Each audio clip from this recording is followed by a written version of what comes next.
Hello hello. तो आज की इस वीडियो में हम लोग क्लास 12 का एक टॉपिक 3D ज्योमेट्री का रिवीजन करेंगे। एक रिवीजन वीडियो होगा। तो हम लोग सबसे पहले बात करेंगे डायरेक्शन रेशियो और डायरेक्शन कोसाइन क्या होता है। फिर उसके बाद में हम लोग दो लाइन के बीच में एंगल कैसे निकालते हैं 3D ज्योमेट्री में, उसको देखेंगे। फिर हम लोग लाइन के बारे में बात करेंगे, प्लेन के बारे में बात करेंगे। फिर इसमें तीन सिनेरियो होता है क्या कि प्लेन और पॉइंट के क्वेश्चन को कैसे सोल्व करेंगे, दो प्लेन के क्वेश्चंस को कैसे सोल्व करेंगे, और प्लेन और लाइन के क्वेश्चन को कैसे सोल्व करेंगे। इसी सीक्वेंस में हम लोग इस वीडियो में डिस्कशन करेंगे। First of all, my name is Manu Kumar. I am second year under graduate student at IIT Dhanbad. तो चलिए देखते हैं सबसे पहले डायरेक्शन रेशियो और डायरेक्शन कोसाइन को। तो डायरेक्शन रेशियो जो होता है वो क्या है, कोई भी थ्री नंबर है जो कि मल्टीपल होता है किसका, डायरेक्शन कोसाइन का। ठीक, अगर कोई पॉइंट P एक हम लोग को स्पेस में दिया हुआ है जिसका कोऑर्डिनेट हम लोग को एक्स वाई जेड पता है, तो उस पॉइंट P को अगर वो हम लोग जान करेंगे तो ओपी वेक्टर बनेगा। उस ओपी वेक्टर का हम लोग जो कंपोनेंट एक्स एक्सिस के अलोंग, वाई एक्सिस के अलोंग, जेड एक्सिस के अलोंग जो होगा, वो एक क्या है, डायरेक्शन रेशियो ही रिप्रेजेंट करता है। हम लोग इसका डायरेक्शन रेशियो का यूज करते हैं किसी भी लाइन का डायरेक्शन फाइंड करने के लिए। अब देखिए, ओपी वेक्टर है जो एक्स एक्सिस के साथ अल्फा एंगल, वाई एक्सिस के साथ बीटा एंगल और जेड एक्सिस के साथ गामा एंगल बना रहा है। तो cos of alpha, cos of beta and cos of gamma को हम लोग क्या बोलते हैं, डायरेक्शन कोसाइन, जिसको हम लोग एल एम और एन से रिप्रेजेंट करते हैं। ठीक है। तो इसमें एक कंडीशन होता है क्या कि L square plus M square plus N square equal to 1 होता है। Means cos square alpha plus cos square beta plus cos square gamma जो होता है उसका वैल्यू क्या होता है, 1 होता है। तो वहां से हम लोग ये डिकोड कर सकते हैं, क्या होगा कि sine square alpha plus sine square beta plus sine square gamma क्या होगा, 2 के इक्वल होगा। ये हम लोग बात करेंगे कि डायरेक्शन कोसाइन जो होता है क्या होता है। डायरेक्शन रेशियो होता है, मल्टीपल होता है किसका, डायरेक्शन कोसाइन का, जिसको हम लोग डायरेक्शन कोसाइन को हम लोग मेनली एलिमेंट से रिप्रेजेंट करते हैं। तो डायरेक्शन रेशियो क्या होगा, के टाइम्स ऑफ एल, के टाइम्स ऑफ एम और के टाइम्स ऑफ एन। और डायरेक्शन रेशियो हम लोग इस टाइप के साइन से हम लोग उसको क्लोज करके रखते हैं। अब हम लोग बात करते हैं कि direction ratio of line segment joining two point, कोई भी दो पॉइंट को ज्वाइन करने वाला लाइन का डायरेक्शन रेशियो क्या होगा। अगर ए और बी कोई दो पॉइंट दिया हो जिसका कोऑर्डिनेट हम लोग ए बी वेक्टर हम लोग निकालेंगे, वहीं उस लाइन का क्या होगा, डायरेक्शन रेशियो होगा। तो इस लाइन का डायरेक्शन रेशियो क्या होगा, x2 minus x1, y2 minus y1 z2 minus z1। अब हम लोग बात करते हैं कि दो लाइन के बीच का एंगल कैसे निकालेंगे। अगर कोई हम लोग दो लाइन का डायरेक्शन रेशियो पता है, तो उस लाइन के बीच का एंगल अगर थीटा है तो cos ऑफ थीटा जो होगा क्या होगा, a1 a2 plus b1 b2 plus c1 c2 upon under root of a1 square plus b1 square plus c1 square into under root of a2 square plus b2 square plus c2 square. देखिए, एक सवाल दिया हुआ है, क्या सवाल दिया हुआ कि let alpha be angle between line whose direction cosine satisfy the equation L plus M minus N equal to zero and L square plus M square equal to L square, then find the value of cos alpha. हम लोग cos alpha का value निकालना है। तो सबसे पहले हम लोग इसका सोल्यूशन भी हम लोग लिख लिए हैं, क्योंकि रिवीजन वीडियो है ताकि वीडियो ज्यादा लंबा ना हो जाए। तो L plus M minus N equal to zero है, तो यहाँ से क्या आया कि L plus M equal to N आया। अब हम लोग दोनों तरफ स्क्वायर कर दिए तो क्या होगा कि L square plus M square plus two L M equal to N square हो गया। और यहाँ पर हम लोग दिया हुआ क्या कि L square plus M square equal to N square, तो इसे इसके वो कट हो गया तो two L M equal to zero आ गया, मतलब कि L M equal to zero आ गया। तो एक केस में क्या होगा कि एल इक्वल टू जीरो होगा, एक एम इक्वल टू जीरो होगा। तो L equal to zero zero जब होगा तो एम इक्वल टू एन हो जाएगा। तो हम लोग डायरेक्शन कोसाइन पता चल जाएगा क्या, जीरो एम एम। और जब एम इक्वल टू जीरो होगा तो एल इक्वल टू एन हो जाएगा। तो डायरेक्शन कोसाइन हम लोग को पता चल क्या, एल जीरो एल। तो यहाँ से हम लोग निकाल सकते हैं ना एंगल, क्या निकाल सकते हैं, कॉस थीटा जो होगा क्या होगा, zero plus M L upon under root of two M square into under root of two L square, 1/2 हो गया कॉस थीटा का वैल्यू। थीटा हमारा कितना आ गया, 60 डिग्री आ गया। बस यही तो इसका आंसर होगा। इसमें कुछ करना नहीं है सवाल, बहुत ही आसान सवाल, शायद जेई में 2024 से, जेई में 2014 और का एक क्वेश्चन है। देखते हैं हम लोग लाइन के बारे में बात करते हैं। तो सबसे पहले लाइन का इक्वेशन हम लोग देखते हैं वेक्टर फॉर्म में कैसे लिखेंगे। पहला इसमें कंडीशन क्या आ रहा है कि passing through a point and parallel to a given vector, कोई एक लाइन का हम लोग इक्वेशन लिखना है जो कि एक पॉइंट से पास कर रहा है और एक कोई गिवन वेक्टर के पैरेलल है। तो ये डी वेक्टर के पैरेलल है और ए पॉइंट से पास कर रहा है। तो जो देखिए हम लोग इस पर एक लाइन पर जो हम लोग लाइन का इक्वेशन लिख रहे हैं उस पर हम लोग कोई रैंडम वेक्टर आर मान लेंगे। आर वेक्टर हो गया ये। आर जो होगा क्या होगा, वो होगा एक्स आई कैप प्लस वाई जे कैप प्लस जेड के कैप होगा, आर होगा।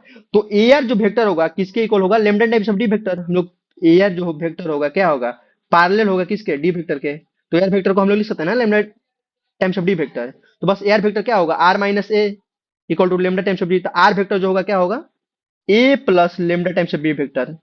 मतलब कि कोई भी हम लोग लाइन का इक्वेशन लिखना है जो कि एक ए वेक्टर से पास कर रहा है और डी वेक्टर के पैरेलल है, तो उसका इक्वेशन क्या होगा, R vector equal to A vector plus lambda times of D vector.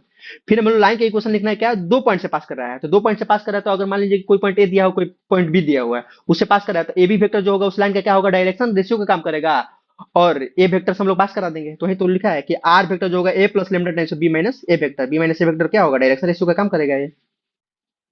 अब हम लोग कार्टेशियन फॉर्म में देखते हैं कि कोई लाइन का इक्वेशन कैसे लिखेंगे अगर कोई पॉइंट से पास कर रहा है और उसका डायरेक्शन रेशियो या डायरेक्शन कोसाइन नोन है। इसको हम लोग यहाँ पर डायरेक्शन रेशियो भी बोल सकते हैं, डायरेक्शन कोसाइन भी बोल सकते हैं, क्योंकि एक दूसरे का डायरेक्शन रेशियो और डायरेक्शन कोसाइन क्या होता है, मल्टीपल होता है, तो इसको इक्वल टू अगर के मानेंगे तो उधर चला जाएगा।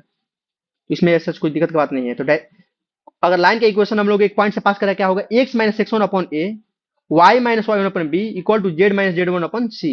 ये लाइन का इक्वेशन होगा, point X one Y one Z one से पास कर रहा है और उस लाइन का जो डायरेक्शन रेशियो है ए बी सी है। अब हम लोग उस लाइन का इक्वेशन जो दो पॉइंट से पास कर रहा है, दो पॉइंट से पास करने वाला लाइन का इक्वेशन क्या होगा, X minus x one upon X two minus x one equal to Y minus Y one upon Y two minus Y one equal to Z minus Z one upon Z two minus Z one. उस line का क्या हो जाएगा, equation हो जाएगा, जो point X one Y one Z one X two Y two Z two से pass कर रहा हो। ठीक है। अब यहाँ पर हम लोग सवाल देखते हैं क्या बोला कि if mirror image of point A69 with respect to line this is 20 b minus of A+9 then value of A+b। तो सबसे पहले हम लोग ये पॉइंट P दिया हुआ है और ये लाइन दिया हुआ है, हम लोग मिरर इमेज निकालना है, तो ये पॉइंट इसका परपेंडिकुलर होगा ना, तो बस उसका हम लोग यूज करेंगे सबसे पहले। ठीक है। और हम लोग P' भी दिया हुआ है, इसके मिरर इमेज दिया हुआ है, तो अगर हम लोग मिड पॉइंट जो होगा ये होगा पॉइंट एम जो होगा इसका मिड पॉइंट होगा, मिड पॉइंट हम लोग को होगा ना, तो उस लाइन के इक्वेशन में हम लोग उस पॉइंट एम को सेटिस्फाई कराएंगे। तो वहां से ए का वैल्यू आएगा क्या, -56 और बी का वैल्यू आएगा -32, तो ए प्लस बी का जो मॉड होगा क्या होगा, 88 के इक्वल होगा। अब हम बात करते हैं कि दो लाइन के बीच का एंगल कैसे निकालेंगे, अगर लाइन का इक्वेशन हम लोग को किसके फॉर्म में दिया हुआ है, कार्टेशियन फॉर्म में दिया हुआ है। तो सबसे पहले हम लोग उस लाइन का इक्वेशन में डायरेक्शन रेशियो हम लोग लिख लेंगे दोनों लाइन का, और जो कॉस थीटा होगा उन दोनों के बीच में क्या होगा, d1 dot d2 upon mod of d1 into d2। ठीक है, ऐसे निकाल लेंगे। अब हम बात करते हैं लाइन, दो लाइन पैरेलल कब होगा, दो लाइन परपेंडिकुलर कब होगा, दो लाइन पैरेलल होगा मतलब कि d1 vector parallel to d2 vector हो जाएगा, और दो लाइन परपेंडिकुलर तब होगा जब d1 परपेंडिकुलर टू क्या हो जाए, परपेंडिकुलर टू d2 हो जाए, d1 परपेंडिकुलर टू d2 हो जाए। तो उस केस में क्या होगा, अगर d1 वेक्टर का हम लोग डायरेक्ट d1 अगर डायरेक्शन रेशियो है जिसका वैल्यू है a1 b1 c1 और d2 जिसका डायरेक्शन रेशियो का वैल्यू a2 b2 c2 है, तो अगर पैरेलल के केस में क्या होगा कि a1 by a2 equal to होगा b1 by b2 equal to c1 by c2, और परपेंडिकुलर केस में क्या होगा, प्रोडक्ट दोनों का d1 डॉट d2 जीरो होगा, d1 डॉट d2 का प्रोडक्ट क्या होगा, जीरो होगा, मींस कि a1 a2 plus b1 b2 plus c1 c2 equal to zero हो जाए। ठीक है। अब दो लाइन का हम लोग इंटरसेक्शन कैसे निकालेंगे, तो सबसे पहले दो लाइन अगर हम लोग कार्टेशियन फॉर्म में पता है, तो इस किसी भी एक लाइन को इक्वल टू हम लोग के मान लेंगे या लेमडा मान लेंगे, उस लाइन को हम लोग पॉइंट एक्स वाई जेड हम लोग किसके लेमडा के फॉर्म में लिखेंगे, और वो दूसरी लाइन में हम लोग सेटिस्फाई कराएंगे, तो वहां से हम लोग उसका वैल्यू निकल जाएगा। ठीक है, दो लाइन के इंटरसेक्शन हम लोग ऐसे निकाल सकते हैं। फिर हम लोग बात करते हैं फुट ऑफ परपेंडिकुलर फॉर्म में पॉइंट, कोई एक पॉइंट दिया हुआ है ए जिसका कोऑर्डिनेट है X naught Y naught Z naught, और हम लोग किसी लाइन पर फुट ऑफ परपेंडिकुलर निकालना है। तो सबसे पहले हम लोग क्या करेंगे कि जो लाइन का इक्वेशन दिया हुआ है उसको हम लोग लेमडा लेमडा की इक्वल मान लेंगे। फिर हम लोग उसको एक पॉइंट लिखेंगे लेमडा के फॉर्म में, जिसको हम लोग एम दे रहे हैं, एम से डिनोट कर रहे हैं, तो लेमडा के फॉर्म में एक पॉइंट आ जाएगा, और हम लोग ए और एम और उस लाइन का डायरेक्शन रेशियो का प्रोडक्ट क्या होगा, जीरो की इक्वल होगा, तो वहां से लेमडा का वैल्यू पता चल जाएगा, और जब लेमडा का वैल्यू पता चल गया तो पॉइंट एम भी तो पता चल ही गया ना, क्योंकि एम तो लेमडा के फॉर्म में ही था। अगर इमेज का हम लोग कॉन्सेप्ट निकालना है तो क्या करेंगे कि फुट ऑफ परपेंडिकुलर निकाल लेंगे और मिड पॉइंट फॉर्मूला का यूज करेंगे। फुट ऑफ परपेंडिकुलर निकालने के लिए अभी तो यहाँ से सीखे कि डॉट प्रोडक्ट जीरो कर देना है। अब बात करते हैं हम लोग perpendicular distance of A point from A line, किसी भी पॉइंट का एक लाइन से हम लोग परपेंडिकुलर डिस्टेंस कैसे निकालेंगे। तो अगर लाइन के इक्वेशन हम लोग दिया हुआ क्या, x minus x one upon A equal to Y minus Y one upon B equal to Z minus Z one upon C, तो हम लोग इसका डायरेक्शन रेशियो पता चलेगा ना, डायरेक्शन वेक्टर हम लोग को पता चल गया क्या होगा, A I cap plus B J cap plus C K cap. ठीक है। अब हम लोग कोई पॉइंट पी दिया हुआ है X naught Y naught Z naught, उसी से हम लोग लाइन के परपेंडिकुलर डिस्टेंस एल को निकालना है। ठीक। तो सबसे पहले हम लोग क्या करेंगे कि जो लाइन हम लोग को दिया हुआ है वो एक पॉइंट पी पी नोट से पास कर रहा है, जिसका हम लोग को कोऑर्डिनेट पता है क्या है, x1 y1 z1। तो हम लोग p को और x1 y1 z1 से हम लोग ज्वाइन कर देंगे, तो हम लोग को pq वेक्टर पता चल जाएगा। pq वेक्टर जब पता चल गया तो एल क्या होगा, एल होगा P Q sine theta, L जो होगा पी क्यू साइन थीटा। ठीक है, तो हम लोग एल को लिख सकते हैं क्या, डी क्रॉस पी का मॉड अपन डी का मॉड, क्योंकि डी क्रॉस पी क्या होगा, डी क्रॉस पी क्यू क्या होगा, mod of D mod of P Q into sine theta upon mod of D होगा, तो पी क्यू साइन थीटा यहाँ से निकल जाएगा। तो हम लोग एल जो होगा ना, परपेंडिकुलर डिस्टेंस का वैल्यू क्या होगा, D cross P Q upon mod of D, जहाँ क्यू जो है वो पॉइंट है जिसे लाइन पास कर रहा है, और पी है जो पॉइंट दिया हुआ है जिसे हम लोग परपेंडिकुलर डिस्टेंस निकालना है। तो अब हम बात करते हैं कोप्लेनर लाइन। अगर कोई भी दो लाइन कोप्लेनर है L1 L2, उसके लिए कंडीशन होगा कि डिटर्मिनेंट ऑफ D1 D2 और AB क्या होगा, जीरो होगा। AB क्या है, वो पॉइंट है जिसे वो पास कर रहा है, मतलब कि यहाँ पर A होगा क्या, x1 y1 z1, और B जो होगा क्या होगा, x2 y2 z2। ये पॉइंट है जिसे वो क्या कर रहा है, पास कर रहा है। तो D1 D2 और AB का डिटरमिनेंट क्या होगा, जीरो के इक्वल होगा। तो ये देखिए एक सवाल दिया हुआ, क्या distance of point having position vector इतना from the line is, distance मतलब कि परपेंडिकुलर डिस्टेंस हम लोग को निकालना है, ये तो सिमिलर ही होगा ना, अभी कॉन्सेप्ट तो नहीं बताए हैं। सबसे पहले ये पॉइंट की लाइन जो है 2 3 और -4 से पास कर रहा है, और पॉइंट हम लोग को दिया हुआ क्या है, 1 -1 2 और 6 है। तो सबसे पहले हम लोग पी क्यू वेक्टर निकालिए, पी क्यू वेक्टर का वैल्यू है 3 i cap plus J cap minus 10 k cap, और डी, डी डायरेक्शन वेक्टर हम लोग को पता है क्या है, 6 i cap plus 3 j cap minus 4 k cap. अब हम लोग डी क्रॉस पी क्यू निकाले तो उसका वैल्यू आया, और डी क्रॉस पी क्यू का मॉड का हम लोग डिवाइड कर दिया क्या, मॉड ऑफ डी से, जिसका वैल्यू आ गया क्या, 7 के आंसर होगा। ये सवाल बहुत ही आसान था, इसको हम लोग अभी डिस्कस किए इस कंसेप्ट को, उसे आराम से बनाया जा सकता है। जेई में इसी टाइप का सवाल आता है। अब देखिए जेड माइनस 2013 का शायद सवाल है, बोल क्या रहा है कि एक लाइन दो लाइन दिया हुआ है, इफ दिया है कि L1 और L2 are coplanar, then alpha का वैल्यू क्या होगा। यही अभी जस्ट हम लोग ऊपर डिस्कशन इसको किए, अल्फा का वैल्यू हम लोग निकाल लेंगे क्या होगा, कोप्लेनर दिया हुआ तो D1 D2 और ए बी वेक्टर क्या होगा, का डिटरमिनेंट जीरो होगा, बस डिटरमिनेंट जीरो करिए तो वहां से अल्फा का तीन वैल्यू आया क्या, 1 4 5, इसका आंसर हो जाएगा। अब बात करते हैं स्क्यू लाइंस का। स्क्यू लाइन जो होगा, non parallel and non intersecting line are called skew line. मतलब कि अगर आप लोग जिस घर में बैठ के पढ़ रहे हैं, उसके बेस का एक डायगोनल को, और जिस डायगोनल के बेस का है उसके अपोजिट वाले डायगोनल को, अगर अपर वाले छत के डायगोनल को अगर हम देखेंगे तो क्या है, ना ही पैरेलल है और ना ही इंटरसेक्टिंग है, तो उसी लाइन को हम लोग क्या बोलते हैं, स्क्यू लाइन। स्क्यू लाइन के केस में मैक्सिमम हम लोग का क्वेश्चन जो आता है वो शॉर्टेज डिस्टेंस निकालने के आता है। तो मेन हम लोग का इसमें फोकस यही होना चाहिए कि इस दोनों लाइन के बीच का शॉर्टेज डिस्टेंस कैसे निकालेंगे। तो सबसे पहला इसमें जो आएगा क्या है कि शॉर्टेज डिस्टेंस जो होगा दोनों कॉमन नॉर्मल के बीच में लाई करेगा, मतलब कि ये परपेंडिकुलर है और ये परपेंडिकुलर होगा, इसी के बीच में शॉर्टेज डिस्टेंस लाई करेगा। तो देखिए अगर एक लाइन का इक्वेशन हम लोग पता है L1, जिसका इक्वेशन क्या है, x minus x1 upon a1 equal to y minus y1 upon a2 equal to z minus z1 upon a3। अगर हम लोग इसको वेक्टर फॉर्म में लिखेंगे तो इस फॉर्म में लिखेंगे, और L2 हम लोग का इक्वेशन दिया हुआ है x minus x2 upon b1 equal to y minus y2 upon b2 equal to z minus z2 upon b3।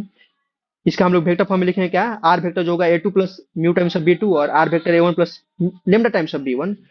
तो हम लोग सबसे पहले इस दोनों लाइन के बीच का जो शॉर्टेज डिस्टेंस होगा उसके लिए हम लोग पहले नॉर्मल वेक्टर निकालेंगे, क्या होगा b1 क्रॉस b2, और a1 a2 वो वेक्टर है जिससे वो लाइन दोनों पास कर रहा है। तो शॉर्टेज डिस्टेंस होगा क्या होगा, mod of a1 a2 vector dot n vector upon mod of n vector. Shortage distance का ये फॉर्मूला आप लोग को एकदम याद होना चाहिए। इस केस में, इस टाइप के सवाल में जब शॉर्टेज डिस्टेंस निकालना होगा इसी फॉर्मूला का यूज करना होगा, जिसमें a1 a2 वो वेक्टर है, ए वन वेक्टर वो है जो लाइन लाइन वन पास कर रहा है उस पॉइंट से, और ए टू वेक्टर वो है जो लाइन टू पास कर रहा है उस पॉइंट से। ए वन ए टू पता है तो हम लोग ए वन ए टू वेक्टर भी निकाल सकते हैं। और एन वेक्टर निकालने के लिए जो दोनों लाइन का डायरेक्शन रेशियो है, जो दोनों लाइन का डायरेक्शन है उसका हम लोग क्रॉस निकालेंगे तो एन वेक्टर पता चल जाएगा। ए वन ए टू पता चल गया, एन पता चल गया, तो शॉर्टेज डिस्टेंस का फॉर्मूला हम लोग यूज करेंगे, क्या होगा A one A two dot N upon mod of N. देखिए यहाँ पर एक सवाल दिया होगा कि shortest distance between the line, दो लाइन पता दिया हुआ है, हम लोग इनके बीच में शॉर्टेज डिस्टेंस निकालना है। तो सबसे पहले लाइन किससे पास कर रहा है, 3 -7 और 1 से पास कर रहा है, ए वन का वैल्यू है, ए वन जो है 3 i cap minus 7 j cap plus K cap है। बी वन जो है इसका क्या है, 4 i cap minus 11 j cap plus 5 के कैप। सिमिलर ए टू जो है 5 i cap plus 9 j cap minus 2 के कैप, और बी टू जो है क्या है, 3 i cap minus 6 j cap plus K cap है। तो हम लोग एन वेक्टर निकालेंगे क्या होगा, B one cross B two, और उसके बाद जब पता चल गया तो शॉर्टेज डिस्टेंस का हम लोग फॉर्मूला यूज करेंगे, क्या होगा A one A two dot N vector upon mod of N N vector. इससे निकालेंगे तो इसका हम लोग सवाल कैंसिल आता है। बहुत ही आसान सवाल, इसका कॉन्सेप्ट हम लोग जस्ट ऊपर डिस्कस किए हैं। अब हम लोग बात करते हैं, ये दूसरा सवाल आप लोग खुद से बनाएगा, इसमें भी शॉर्टेज डिस्टेंस निकाल दिया हुआ है, तो हम लोग लेमडा का वैल्यू क्या होगा वो निकालना है। ये हम लोग देखते हैं, क्वेश्चन पढ़ते हैं क्या दिया होगा, the shortage distance between lines L1 and L2 is line passing through the point this and this and perpendicular to line this is, हम लोग शॉर्टेस्ट डिस्टेंस निकालना है किसके बीच में, L1 और L2 के बीच में, जहां L1 दिया है x minus one by two, Y plus one upon minus three equal to Z plus four by two, और L2 हम लोग वो लाइन है जो ए और बी से पास कर रहा है, और L2 जो है परपेंडिकुलर टू क्या है, x minus three by minus two equal to Y by three equal to Z minus one by one. तो इक्वेशन हमको L2 जब निकालेंगे तो क्या होगा, x plus four by three, Y minus four by two और Z minus three by zero, यही होगा ना लाइन का इक्वेशन। हम लोग ऊपर देखे हैं दो पॉइंट से पास करने वाला लाइन का इक्वेशन हम लोग कैसे लिखते हैं, ये पॉइंट ए है, ये पॉइंट बी है, इससे पास करने वाला लाइन का इक्वेशन हम लोग सबसे पहले लिख लेंगे, तो उस लाइन का इक्वेशन आ गया, उस लाइन का इक्वेशन ये आ गया ना। फिर L1 का हम लोग को वैल्यू पता है, L1 और L2 जब पता है तो उसके बीच में शॉर्टेज डिस्टेंस नहीं निकाल सकते हैं, A1 भी पता है, A2 भी पता है, B1 भी पता है और B2 भी पता है, तो बस शॉर्टेज डिस्टेंस फॉर्मूला यूज करेंगे, उससे इसका सवाल का सॉल्व हो जाएगा। अब हम देखते हैं, ये अच्छा सवाल है, इस टाइप का भी सवाल पूछा जाता है, इसमें इसको हम लोग सोल्व करके देखेंगे कि बोला है कि the distance of point this from the line this along the line this, along the line this का मतलब ये हुआ कि इस लाइन के पैरेलल हम लोग को डिस्टेंस को मेजर करना है। इस पॉइंट पी से जो लाइन दिया हुआ है X minus six by one equal to Y minus four by zero equal to Z minus by three से डिस्टेंस निकालना है किसके parallel, two I cap minus three J cap plus six K cap vector के parallel हम लोग को distance निकालना है। तो सबसे पहले हम लोग पॉइंट पी दिया हुआ है तो हम लोग पीआर लाइन का इक्वेशन लिखेंगे, इक्वेशन वाला पीआर क्या होगा, X minus seven by two, ये वेक्टर हम लोग को पता है ना, two I cap minus three J cap six cap, PR line का हम लोग इक्वेशन निकाल लिए, उसके इक्वल टू हम लोग लेमडा माने, लेमडा माने तो हम लोग आर जो पॉइंट आ गया लेमडा के फॉर्म में आ गया, आर पॉइंट लेमडा के फॉर्म में आ गया, तो आर पॉइंट को हम लोग इस लाइन की इक्वेशन में सेटिस्फाई कराएंगे, X minus six by one equal to Y minus four by zero equal to Z minus eight by three, उसकी इक्वेशन में सेटिस्फाई कराइए, तो वहां से लेमडा का जो वैल्यू आ गया टू आ गया, लेमडा का जैसे वैल्यू टू आया तो वहां से हम लोग आर पॉइंट पता चल गया, क्योंकि आर का जो वैल्यू था लेमडा का ही फॉर्म में था, तो आर का पता पॉइंट क्या होगा, three four minus one, R हम लोग को पता चल गया और पी पॉइंट हम लोग दिया हो तो पी डिस्टेंस निकाल लिए जो कि वैल्यू आएगा 14 के आंसर इक्वल होगा। ठीक है, इसमें कुछ करना नहीं है, उस लाइन के अलॉन्ग मतलब कि उस लाइन के पैरेलल हम लोग को डिस्टेंस को मेजर करना है बस। तो उस लाइन के पैरेलल मेजर करना है तो सबसे पहले लाइन का इक्वेशन लिख लेंगे, लाइन का इक्वेशन लिखने का क्या एक पॉइंट का डायरेक्शन रेशियो का जरूरी होगा, तो पॉइंट तो हम लोग को पी दिया हुआ ही है और डायरेक्शन रेशियो जो पैरेलल वेक्टर दिया हुआ है तो उसका हम लोग यूज कर लेंगे, तो बस उससे पता चल जाएगा। देखते हैं ये पांचवा सवाल है, क्या बोला है, the square of distance of the image of the point this in the line this. तो सबसे पहले इमेज निकालना है, हम लोग इमेज निकालने के लिए बेसिक है, मिड पॉइंट फार्मूला का हम लोग यूज करेंगे। तो पॉइंट पी दिया हुआ है क्या है 615 और लाइन का इक्वेशन दिया हुआ है X minus one by three equal to Y by two equal Z minus two by four, इसको लेमडा का हम लोग इक्वल मान लिए, ठीक है। और आर का हम लोग जो पॉइंट होगा वो लेमडा का फॉर्म में आ जाएगा three lambda plus one, two lambda, four lambda plus two, और डी वेक्टर हम लोग को इस लाइन का डी वेक्टर क्या होगा, three I cap, two J cap, four K cap, और P R dot D zero की इक्वल होगा, तो वहां से हम लोग लेमडा का वैल्यू आएगा, लेमडा का जैसे ही वैल्यू आ गया तो हम लोग आर का वैल्यू निकाल लिए, लेमडा का वैल्यू आएगा तो आर का वैल्यू पता चल गया, आर का जो वैल्यू पता चल गया, पी और पी डैश जो होगा उसका मिड पॉइंट क्या होगा, आर होगा, तो पी डैश हम लोग को यहाँ से मिल जाएगा, पी डैश मिल जाएगा तो ओपी डैश का स्क्वायर हम लोग निकाल सकते हैं ना, वो पता है वो क्या होगा, जीरो कमा जीरो, और पी डैश हम लोग निकाल लिए तो ओपी डैश यहाँ से निकल जाएगा आराम से। आप लोग इस सवाल को सोल्व करके आंसर कमेंट में जरूर बताइएगा, अगर आप लोग को लग रहा होगा कि हम सारा सवाल को सोल्व कर दे तो हम लोग जब थ्री डी का पीवाई क्यू डिस्कशन करेंगे तो उसमें सारे हम यही सवाल लेंगे जो इसमें हम लोग लिए हुए हैं, अगर आप लोग ऐसा कमेंट करेंगे तो। नहीं तो ये सब सारा सवाल एकदम आसान ही है, अगर आप लोग पेन कॉपी लेकर बैठे हुए हैं सारा फार्मूला को लिख रहे हैं तो उसी फार्मूला पर बेस्ड ये सवाल है, इसमें कुछ ज्यादा कुछ करना नहीं है। और जेई मेन में, जेई एडवांस में भी इसी टाइप का सवाल आएगा आपके पेपर में, जब 2026 में आप लोग पेपर देंगे तो उसमें भी इसी प्रकार का सवाल आएगा। तो हम यही आप लोगों से रिकमेंड करेंगे कि आप लोग पेन कॉपी लेकर बैठिए और आप लोग जो फार्मूला है उसको लिखिए, उसको देखिए, समझिए कि कैसे फार्मूला हो रहा है, किस टाइप को सवाल को सोल्व करना है।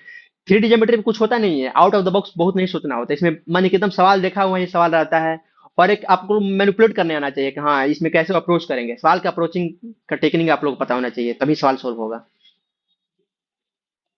अब हम बात करते हैं प्लेन का, प्लेन का सबसे पहले डिफिनेशन क्या होगा, if line joining any two points on a surface is perpendicular to fix vector then surface is called plane. मतलब कि कोई दो पॉइंट है ए और बी है, इसको लाइन ज्वाइन कर रहा है और एक एन वेक्टर उसके परपेंडिकुलर है, तो इस ये जो होगा पीला वाला जो है वो क्या होगा, वही प्लेन होगा। इक्वेशन हम लोग प्लेन बात करते हैं, सबसे पहला केस होगा passing through a point and direction ratio of normal is given. तो एक पॉइंट ए से पास कर रहा है और direction ratio normal cut given है, तो ए आर डॉट एन जो होगा जीरो के इक्वल होगा, मतलब कि R dot N equal to A dot N होगा इस प्लेन का इक्वेशन वेक्टर फॉर्म में। अगर वही कार्टेशियन फॉर्म में बात करेंगे तो अगर पॉइंट x1 y1 z1 से पास कर रहा है और ए बी सी डायरेक्शन शून्य है तो a into x minus x one plus B into Y minus Y one plus C into Z minus Z one equal to zero, इसका ये होगा। अगर x1 y1 z1 से पास कर रहा है प्लेन और उसका नॉर्मल का डायरेक्शन रेशियो हम लोग पता है ए बी सी है, तो ये आप लोग याद कीजिएगा। और जनरल इक्वेशन जो प्लेन होता है वो क्या होता है, ax plus B Y plus C Z plus D equal to zero, जहां ए बी सी होता है डायरेक्शन रेशियो ऑफ नॉर्मल होता है। ये जनरल इक्वेशन प्लेन। अगर हम लोग कोई अननोन होगा प्लेन का इक्वेशन नहीं पता होगा तो हम लोग कभी भी यही यूज करेंगे, ax plus B plus C Z plus D equal to zero. अब देखिए equation of plane passing through 3 point, अगर ए बी सी से पास कर रहा है एक प्लेन तो हम लोग को इक्वेशन निकलना है, तो क्या होगा कि ए सी ए आर ए बी जो होगा उसका डिटरमिनेंट जीरो के इक्वल होगा, मतलब कि ये कोप्लेनर हो जाएगा।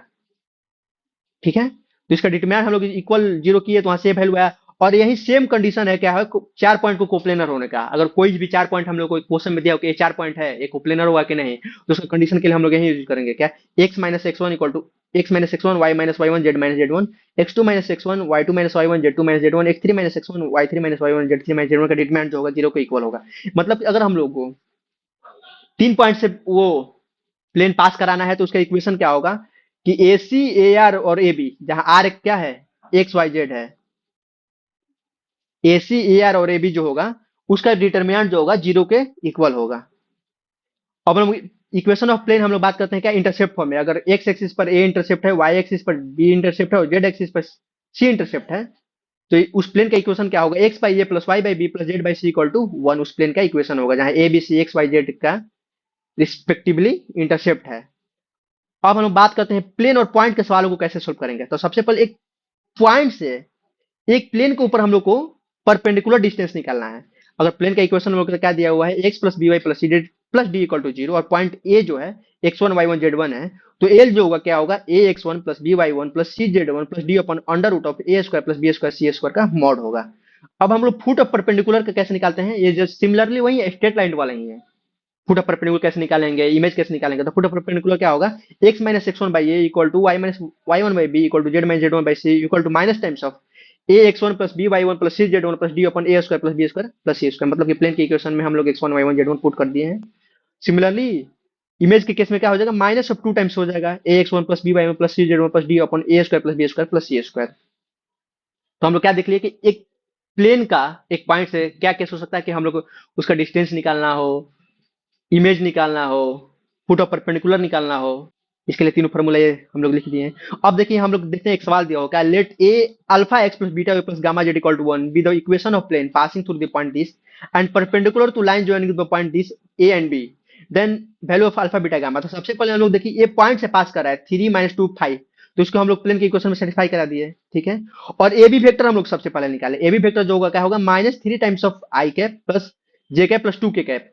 अब देखिए ये प्लेन का जो डायरेक्शन वेक्टर होता है, ये प्लेन का जो डायरेक्शन वेक्टर होता है वो ये होता है, एन हो जाएगा।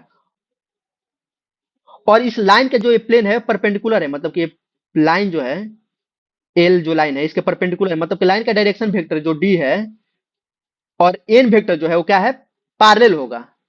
तो ए बी वेक्टर और एन वेक्टर क्या होगा, पैरेलल होगा। तो हम लोग पैरेलल का कंडीशन क्या होता है, A one by A two equal to B one by B two equal to C one by C two. तो बस हम लोग वही यूज किए, A one by A two B one by B two C one by C two equal to के मान लिए। तो यहाँ से अल्फा का वैल्यू आया -3 के, बीटा का वैल्यू आया के, गामा का वैल्यू 2 के आया। तो हम लोग अल्फा बीटा गामा का वैल्यू हम लोग क्या इस इक्वेशन में सेटिस्फाई करा दिए। तो इस इक्वेशन में सेटिस्फाई करा दिए तो वहां से के का जो वैल्यू आया -1 आया। के का जब वैल्यू -1 है तो अल्फा बीटा गामा हम लोग वैल्यू निकालना था जिसका वैल्यू -6 के क्यू था, और के का वैल्यू -1 था, तो अल्फा बीटा गामा का वैल्यू क्या होगा 6। आंसर होगा इस सवाल का। बस कुछ करना नहीं है, प्लेन के इक्वेशन में पॉइंट को सेटिस्फाई कराए। और अगर कोई लाइन किसी प्लेन के परपेंडिकुलर है, मतलब कि लाइन का डायरेक्शन वेक्टर और उस प्लेन का नॉर्मल वेक्टर दोनों एक दूसरे के पैरेलल होगा। बस उसी कंसेप्ट का यूज किए, वहां से हम लोग को वैल्यू निकल गया।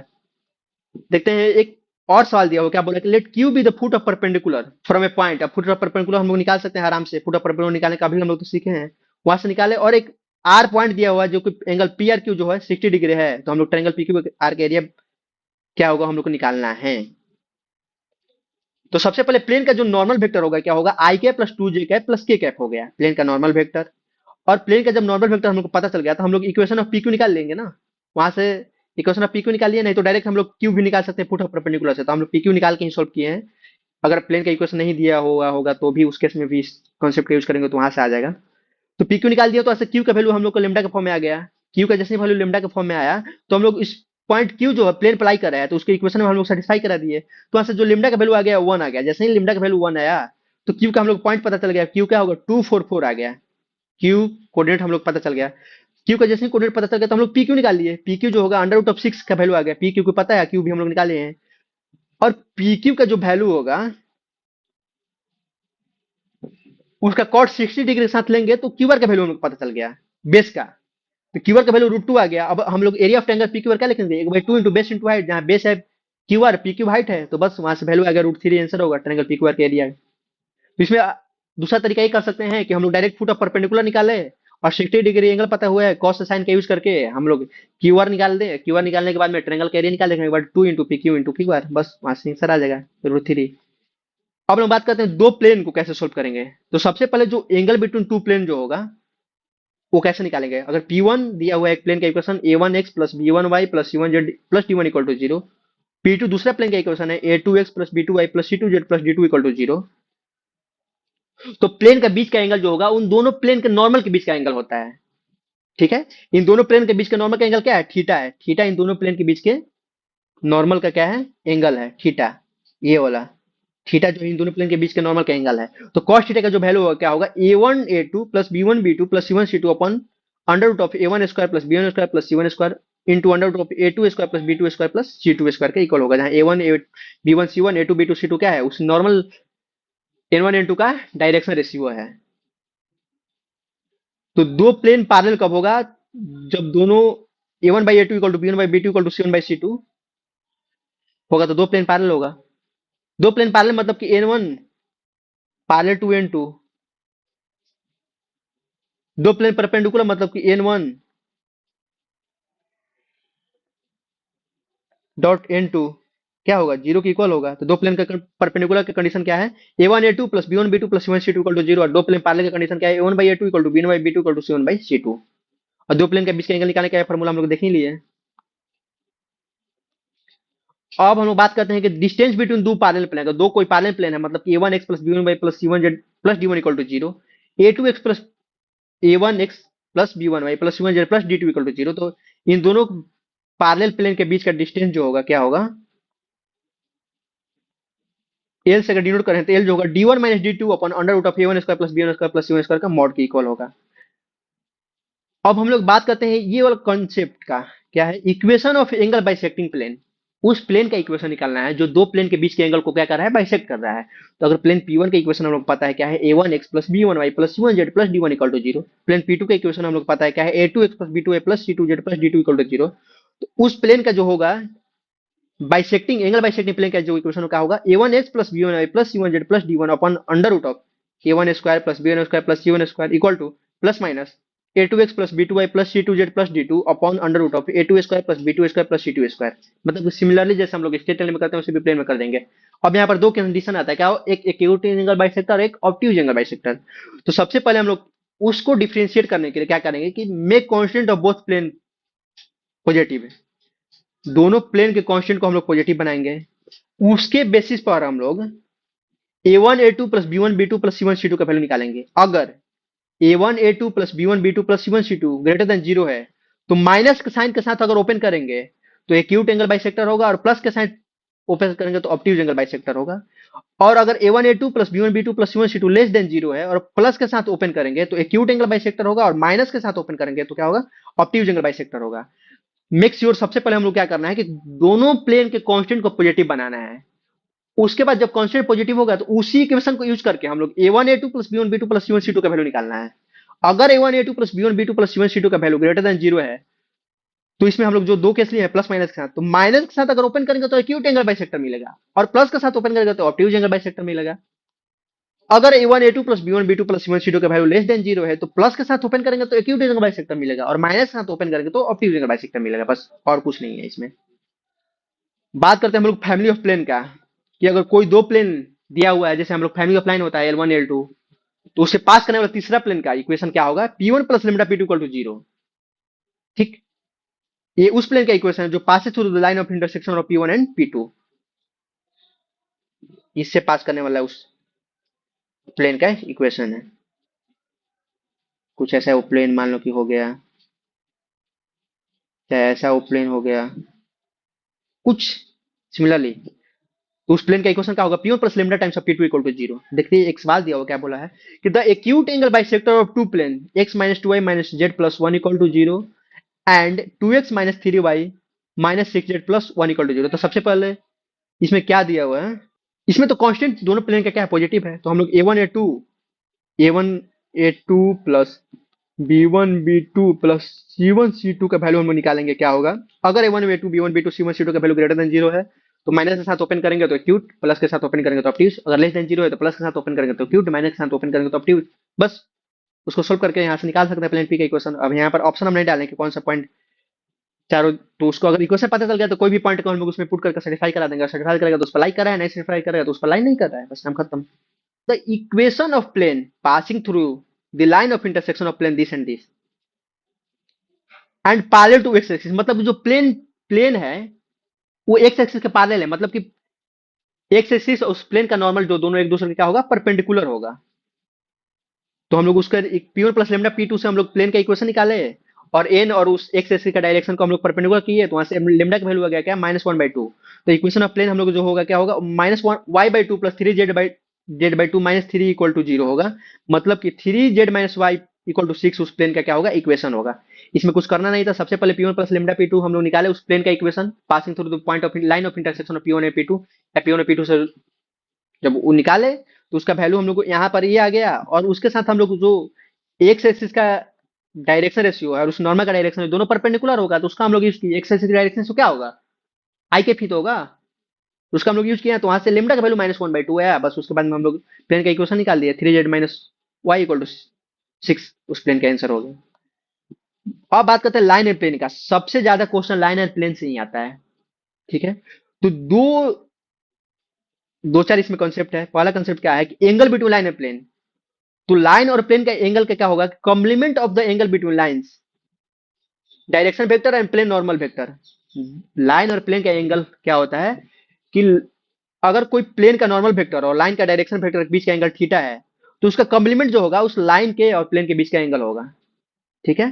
तो अगर लाइन का इक्वेशन हम लोग क्या जो है x minus x one upon a one equal to Y minus Y one upon b one equal to Z minus Z one upon c one, और प्लेन का इक्वेशन क्या दिया हुआ है ax plus B Y plus C Z plus D equal to 0।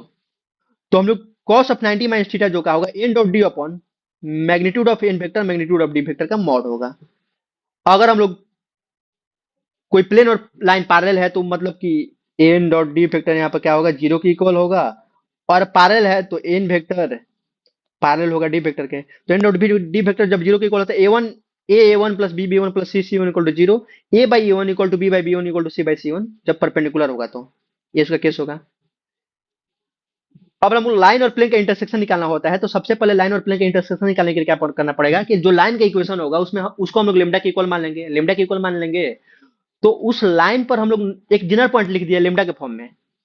उस lambda वाले point को हम लोग उस प्लेन की इक्वेशन में सेटिस्फाई करा देंगे, ठीक है। वहां से हम लोग लेमडा का वैल्यू मिलेगा और लेमडा का जैसे ही वैल्यू मिल गया तो उस हम लोग एक्स वाई जेड का जो वैल्यू लेमडा के फॉर्म में लिखते हैं तो उस पॉइंट मिल गया, तो वहीं तो हो जाएगा लाइन और पॉइंट का इंटरसेक्शन, लाइन और प्लेन का इंटरसेक्शन हो जाएगा वो।